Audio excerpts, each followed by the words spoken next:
Lauren Power, welcome to the Tokyo Living Podcast. Hello, nice to be here. Thanks for having me. Thanks for coming on. Perhaps if you'd start by just giving the listeners and the viewers a bit of background about yourself, what you've done and professionally up until this point, and what brought you out to Japan. Yeah, so before this morning, I was born in the US. I had some experiences abroad growing up, and I decided to take my first job abroad, actually out of university. That was when I first came to Japan. Absolutely fell in love with it. And since then, I've been living abroad in different places. So London, Paris, Singapore, and now back in Japan for my second time. Wow. Absolutely loving this kind of life and the communities you can build. Yeah, yeah. Yeah. And what sort of work were you doing when you first came out to Japan? So when I first came out to Japan, I started off out of university with an English degree. And so I decided I wanted to come to Asia and do English teaching. This wasn't where I wanted to end up necessarily, but it was a great way to start. Yeah. And after that, my career moved more into international relations. So being involved in think tanks and institutes in Singapore, getting more into women's rights and gender equity when I was in London. And then eventually, starting with my work at the OECD, I began to look more at global talent and migration patterns that bring different types of talented people around the world and what kind of work they were up to. Mm, And then when I came back to Japan to do graduate school, I continued to study this, yeah. and it was really an interesting path so far. Yeah. So I've I think that yeah, all of this kind of culminated during the COVID era. While in many ways things were shutting down, it seemed like my career really took off because everything became digital suddenly. Yeah, So right. I was able to do different UN projects.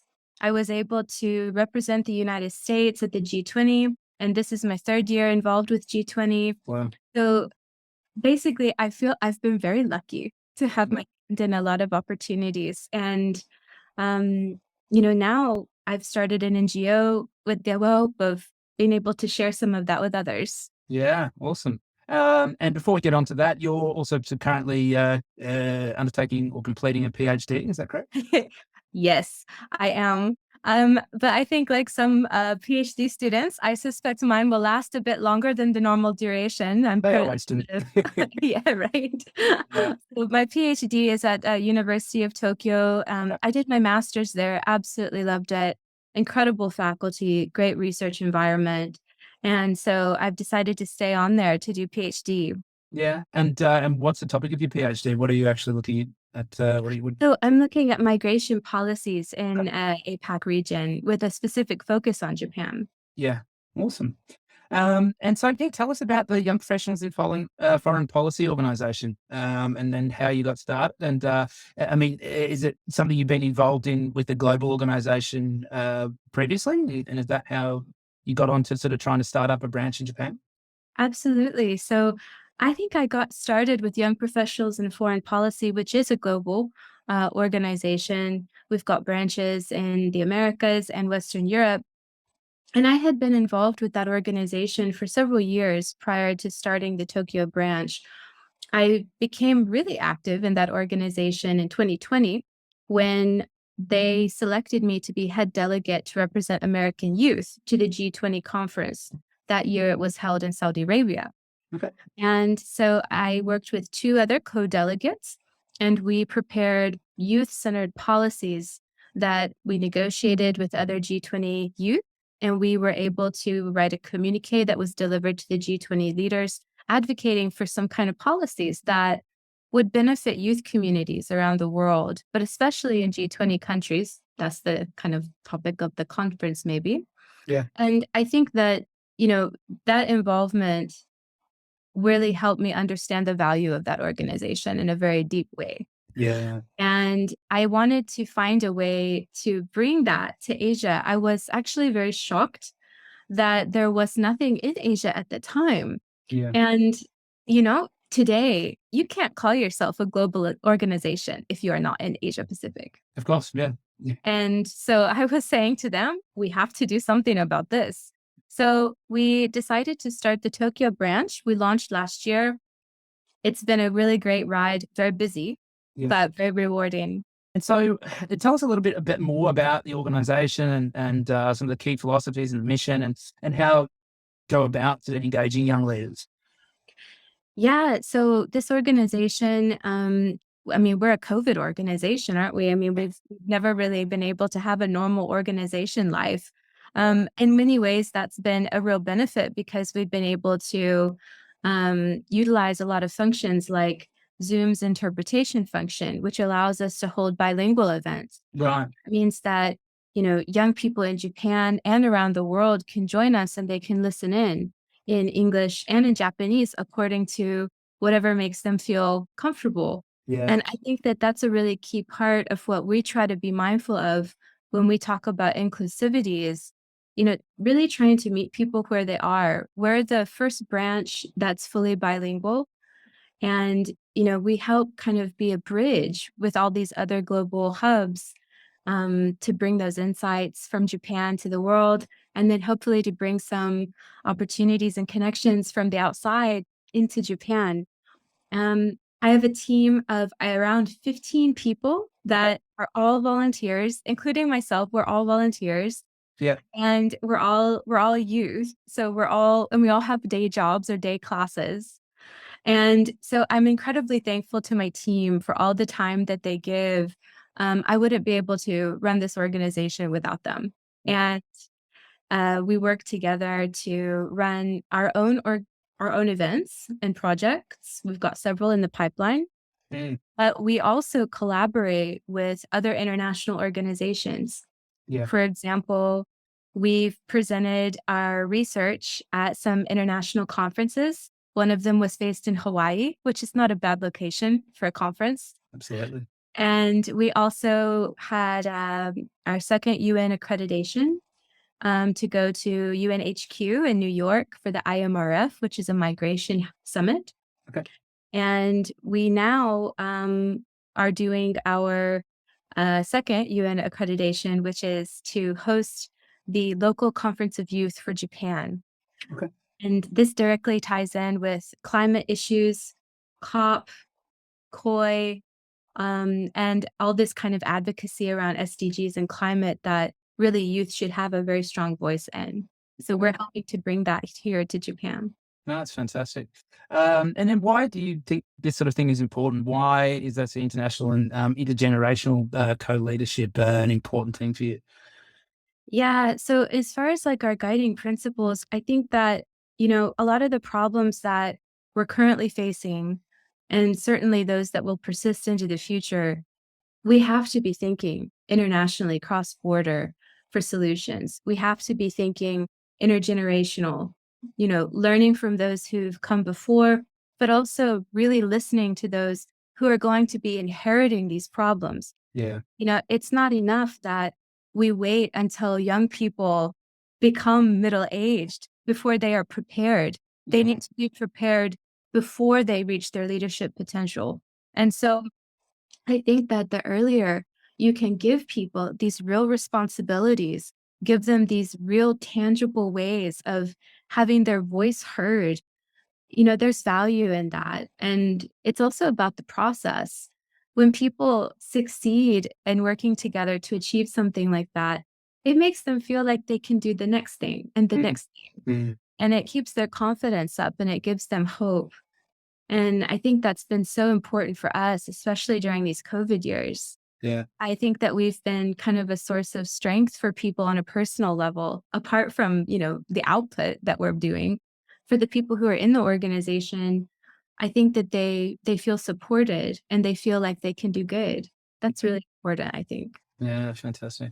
And so what are some of the projects that you've done internally so far that you're really proud of? Well, currently we're doing a video interview series that's international. One of our Japanese members is working with another Japanese professor to put on a video series that basically dispels this idea that Japan academics are not connected with the outside world. Okay. They're basically trying to show that, well, no, actually, there are really fruitful connections, and here's what they look like in different fields. And here's how we communicate, just to kind of open up some of the dialogue about how ideas are informed and spread in education and higher education here. So we're launching this, which is really exciting. We also do a bunch of expert panels and youth panels that are just sort of our internal events. And these are on a number of topics. We've got one coming up on the Quad, so kind of focusing in on security issues. We've got a lot coming up on SDGs and climate, which I think is something that, everybody can relate to in some sense. Mm, So we kind of make sure that we can hold sort of a general ground. We try not to be too deep into any specific field yeah, so that we're able to kind of meet people where they are and hopefully get around to whatever it is that interests them. yeah, yeah. And what are, some of the projects that you can see in the future that or some specific areas that you really like the organization to get involved in? Well, next year we have a lot of great opportunities on the horizon. As you may know, Japan is hosting the G7 summit in Hiroshima. Mm, So we're hoping to get some of our members some ability to interact with the youth delegations that are going to be coming to Japan to take on those negotiations. mm, In addition, with the UAE embassy here in Japan, we hope to build connections so that we can continue our environmental work at COP28 2023, which will be held in the UAE. okay. This year it's in Egypt. And we hope that in addition, we'll be able to offer um, more like coaching and career sessions. Now we've built some connections with professionals a bit. And so we'd really like to be able to offer that to people in Japan to kind of help them feel prepared in case they want to get into an international career. Yeah, How might they do that, you know? yeah, yeah. Oh, awesome. Um, if people are watching and listening and they want to get involved with the organization, what are some of the ways that people can be involved and participate? That's it. Well, we always have our membership option open, and you can access that by visiting our website. Hmm. In addition, we're offering several other opportunities at the moment in connection with our LaCoy conference. LaCoy conference being focused on SDGs and climate. Yeah, So we're welcoming young people to join our steering committee. And this is giving them the chance to be involved in the planning, the organizing, kind of driving this huge conference effort forward. And then you can also become a youth delegate. Our youth delegate program allows young people to actually have their voice in negotiating our output document. We'll be producing a national youth statement for Japan, which will be delivered to the COP27 leaders. yeah, So this is a big opportunity for people who might feel a little bit more informed or passionate about climate.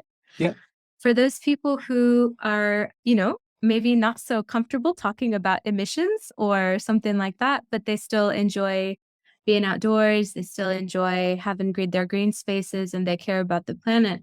We are opening a climate creative competition where you can submit photographs, you can submit videos, you can submit any kind of artwork or even short essays or poetry.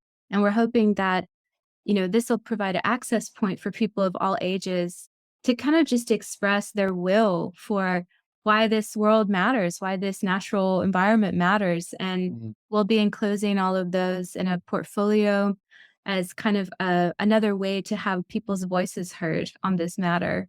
Yeah, awesome. And if people are interested in membership, what does a membership actually involve with you? And I know you're talking about some young professionals. Is there an age limit? I know in my world of sports science, young is basically only under 23, but I'm assuming that your definition of young extends a little bit past that. What are the sort of criteria, and what would be sort of expected of someone if they were to take on membership in the organization? Right. So, firstly, we kind of follow the UN version of young, which is a very broad stroke. It's 14 to 35. So we're able to kind of involve people who are, high schoolers, university, young professionals, and people like myself who are PhD. So, we're able to kind of bring a lot of different people together. Mm, So this is what we mean by young. right. If you join as a member, you are able to take advantage not only of what we do here in Tokyo, but also what we do globally. And so at our Washington, D.C. based HQ, we have an in-house journal so people can get publish their ideas if they'd Very like. cool. Mm, And we also have a bunch of exchanges that take place around the world.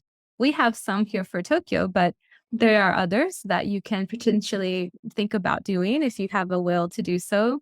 You can also join other events at other hubs around the world, not only our events, but mm, this is a great way to get connected with this really international group of people who kind of share common interests. mm, And, yeah, I mean, nothing is obligatory as a member. We're very mindful of people's time, and we do recognize, okay, this kind of digital burnout is real. yeah. People do need to step away from their computers, but we hope that people would become a member so that they could get connected and they could be involved with these opportunities. It's a great way for young people to expand their resumes and make a difference and influence others. Yeah, yeah.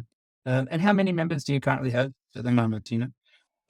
Well, globally, we have about 5,000. Mm, So we have in the Tokyo branch, um, we've been able to increase a lot actually in the past 6 months. So this is mainly because we finally were able to be more active on social media, and yep. this was able to increase our visibility. So I think that, what this means is you're able to interact with not only our group, but also the others. And we the way that it works in the organization is once you have membership, there's not really so much of a line drawn that, you can only be in Tokyo or you can only be in London or something like Mm, this. So it's a really great organization in that, you're able to be a part of a larger pool of people around the world. yeah, fantastic. And so people are interested, maybe in just sort of following your content and the activities of the organisation. You said that you are more active on social media now. Did you know your sort of social media handles off the top of your head? We'll put all this in the show notes. But if people want to find you, where should they look on the socials? Yeah, I'll share my Instagram, because that one is I can recite off the top, short and Yeah. sweet. So it's at YPFP_Tokyo. Okay. And then I think that the others might be a little bit longer, but we are on all the major platforms of Facebook, LinkedIn, Twitter, Instagram. We also have a YouTube channel which with recordings of past events. Okay. So we invite everybody to engage as they like, and we hope you'll join us. Awesome. Very cool. Well, it was great hearing about the organisation and the fantastic work that you're doing. So, congratulations on what you've done with the organisation so far, and yeah, all the best with the future. And yeah, perhaps if we might get you on another time in the future and talk a little bit more detail in about some of the specific events that you're doing. Thank you so much, Sam. It was a delight to be here, and thanks for letting me talk a little bit about some of our work. No, much appreciated. Thanks very much, Lauren. Thank you. Have a great day. You Bye. too. Bye bye.